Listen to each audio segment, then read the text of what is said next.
Hello guys, I welcome you all in today's learning session. I will be telling you something about these terms multilingualism and bilingualism in today's session. But anyways, if you are aware of these terms or not aware of these terms, that will not be a big deal. I will be telling you in a very simple way and really you will enjoy this presentation, right? So I am just going to start this presentation. मैं यह presentation start करने जा रहा हूँ. আমি এই প্রেজেন্টেশনটা start করতে দিছি. Okay, so before I start, I just uttered three sentences in three different languages. You know which three languages that I have used. First was your English, second was your Hindi, and third was your Bengali.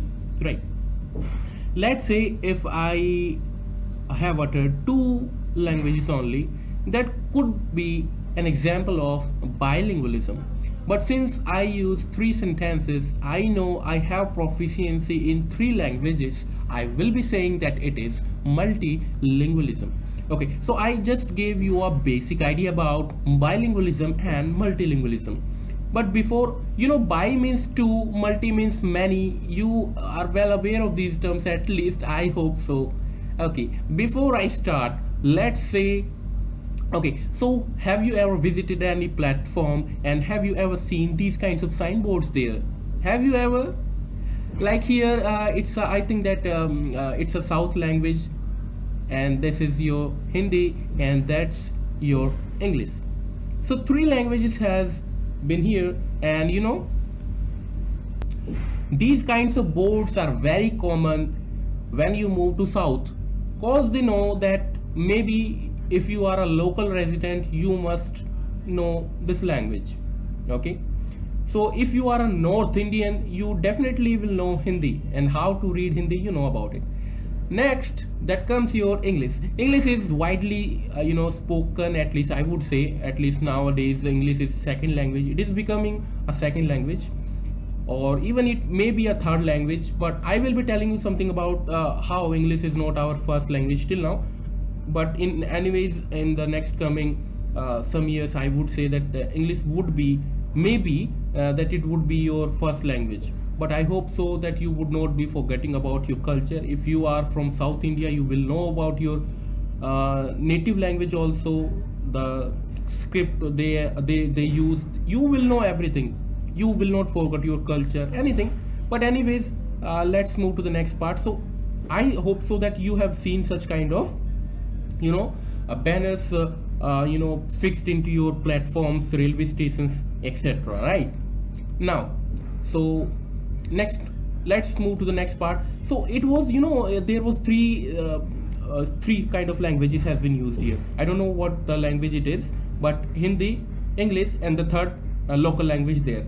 So three languages means some kind of multilingualism we are talking about. We will be talking about multilingualism in a much broader way, but still now have an idea that multi means many, lingualism means languages, right? Now, if you haven't seen those kinds of boards or banners in your area, so I think that at least you have encountered such kind of boards in Delhi metro, at least. केवल महिलाओं के लिए, for ladies only. At least I hope so that you have gone through such boards, right? So what kind of example it is? Only two languages has been used. Everyone knows that in Delhi, well, in Delhi, I will be frankly I will be speaking that the people from all the states live here. You cannot say that only the people from north or your northeast region. Everywhere, the people from all the states of India live here. Okay. So such kind of boards at least you have seen, but in any case in Delhi, if you will be talking about what language is preferred the most, you will see that Hindi is spoken widely, and after that English is also spoken in your in your hi-fi areas, right? Even the schools in the primary schools, secondary schools, English is preferred there nowadays.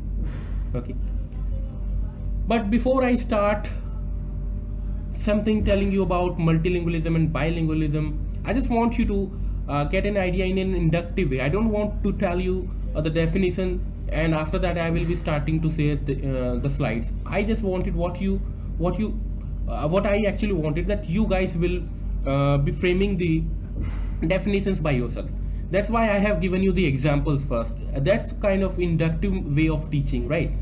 Now there is a 2011 census. Every 10 years there's a census held by the government of India. Now 2021, I think the government of India has allocated crores of rupees for census.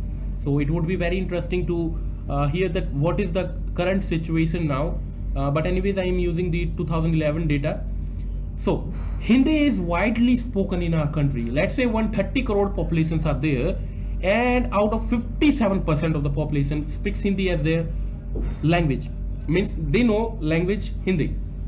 But out of that, 43.63%. So before, I just want to say that 43.63, but I just want to have you a look at the table. It is all the language table, that which kind of languages are spoken. I have already included 1 2 3 4 5 6 7 8 9 10 11 12 13 languages has been listed here. But anyways, there are so many languages in India that are spoken by the people. But anyways, 13 languages I will be talking about. And after that, which one is their first language? First language means first language speakers, their population has been shown here, you can see, right? And after that, first language speakers as percentage, second language, third language, total speakers we will be talking about in crores, right? And after that, the total population I will be talking about here. So what the whole idea about this table is, it is simply showing, first you need to know about what is first language, then second language, then third language. Okay, so let's say I will be telling you something about the first language. You very first, whatever you get from your parents, let's say if your parents speak Hindi and you start speaking Hindi very first when you are 2 years old or 2.5 years old, and you speak Hindi, that is your first language that you get for the very first time, I would say, right? So in my case, my Bengali was the first language. Means not my Bengali only, means the people already who has Bengali as their first language. So anyways, I had my Bengali as first language, maybe. And after that Bengali, I moved to Delhi, and after that, for formal education I had to shift to Hindi, and after that I had to shift to English. So in my case I would say Bengali was my first language, Hindi was my second language, and English was my third language. Anyways, I think that you have got the idea that it always goes in a sequence wise, that which language you acquire first. For example, I acquired Bengali first, so it was my first language, and after that Hindi, so second, and after that English, that is your third language. But anyways, Hindi and English was going simultaneously, so I would not bifurcate in a much broader way. But anyways, still I learned Hindi first, then English. Okay, so Hindi speakers are 43.63%. It's a big amount. Means half of the population of India speaks Hindi, or at least they know about Hindi. So if any South Indian will be talking about South Indian people, so maybe they have their Hindi as their third language. So you can also see that 2.4 crore people in India, they have Hindi as their third language. Maybe they would have learned their native language. For example, let's say a people from South India have learned Kannada as their first language, and after that second language they move to Hindi. They move to let's say they move to English, and after that for job purpose they move to North India, and after that they learn Hindi. So there would be that Hindi would be their third language. Anyways, I think that you got the idea that people in India have Hindi as their first language. Almost 50% of the people, right? They know Hindi at least. And after that, in English case, that there are only 259,678 people. They know Hindi. They first language speakers, means they use English frequently. Only 259. That's why the percentage is 0.02. I hope it is visible to you guys. 0.02% of the population. It is very few, but. So I was saying that 8.3 crore people in India speak English as their second language. It is not their first language, you can see from the data, but their second language. But in my case, I would say that English is my third language. That's why I am among those 4.6 crore people according to the 2011 census data, right? uh, that's all about it. Sanskrit is only 24,821 people speak Sanskrit, so it's a very few amount. And those who are pursuing courses from the courses in courses in Sanskrit language, they are easy to get a good life, I would say. They would get good government jobs, I would say. Anyways, 0.123, 0.196, 0.312, 0.19% of the total population only know how to speak Sanskrit, or they follow Sanskrit. So this is very horrifying data. We need to preserve our culture by preserving each and every language, whether it is Punjabi, Odia, Kannada, South language, Indian language, any language, we need to preserve them. Okay, we are learning Chinese, but we are not caring about our Sanskrit language at least. So it's kind of hypocrisy that we are seeing. We are just facing in India. Okay, so I already talked about the first language. First language, I just told you that the very first language that your mother and father uses, and you just inherit from them. So that is your first language. Now let's move to the second language. Second language is the language that you learn after, means it can be your formal language. For example, in my case, when I moved to school, so Bengali was my first language. I used to speak in Bengali in my home, but when I moved to schools, I use Hindi as second language. That was my formal language. And after that, third language, you can bifurcate in between these languages. So I already told about these languages. Okay, so bilingualism is something, you call people namaste and you say hello. So only two languages you are very proficient, at least not proficient in written manner. For example, you do not know the script. For example, in my case, I am Bengali, only I know how to speak Bengali, but I don't know कि लिखा कैसे जाता है, how they write actually the script of Bengali. I do not know anything about it, right? So in my case, I am also a bilingualism.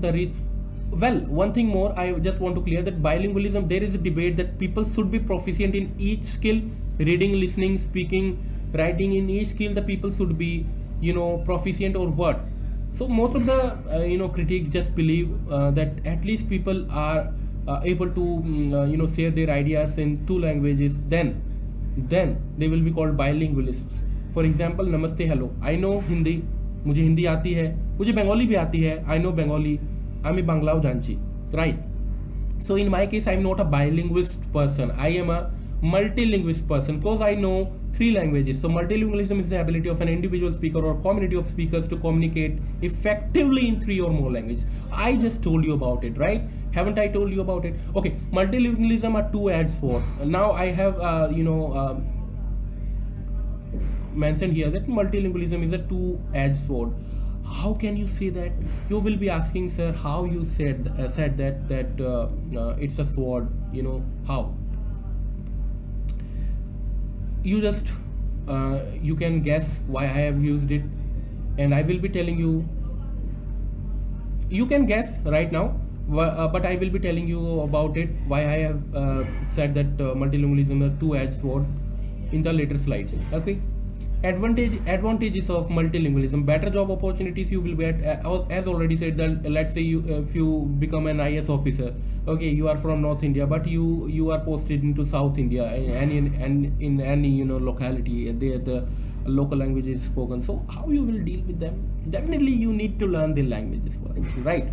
So to get very much plugged in with them, plugged in with the people living in a local community. You need to pursue your job there, so you need to learn the languages at least. Okay, so better job opportunities you will find after you are a multilingual person. For example, if in any part of Northeast I go there, I just will feel myself comfortable there because I know Bengali, and most of the Northeast people understand Bengali. At least they know Hindi, but at least Bengali would be a good idea. That if I will be posted there, it would be a good idea. Anyways, more ways to plunge into literature of other languages. Let's say if you are an English student and you are bored, reading about the English, Shakespeare's you have read, every author you have read, and you are feeling just like now nothing is left to read. So you can move to the next literature. For example, if I am Bengali, I can move to the Bengali literature, Hindi literature. Anyways, a better taste I would have in all the languages. There would be a better perspective of the world. Even if I will be reading about every culture, cause literature of that language will have culture, impression in that, right? Enhances memory, as already said, vocabulary will increase and everything will be increasing. Then brings the sense of global unity, as let's say I know Hindi, but at least if I know Bengali, I can feel very much comfortable with the Northeast guys. That's why in my college, when I was in BA first years, I was having good friends with Northeast friends, cause they do not know anything about Bengali at least, but still they were my best friends. Enhances the first language, improves memory. Now you will be asking, sir, how it enhances the first language? Okay, so how many of you know that in your English schools, how you were taught English? First they used to give you a sentence in Hindi, Ram fal kha raha hai, and after that you need to translate it into English, Ram is eating fruit. So your Hindi is also supposed to be correct.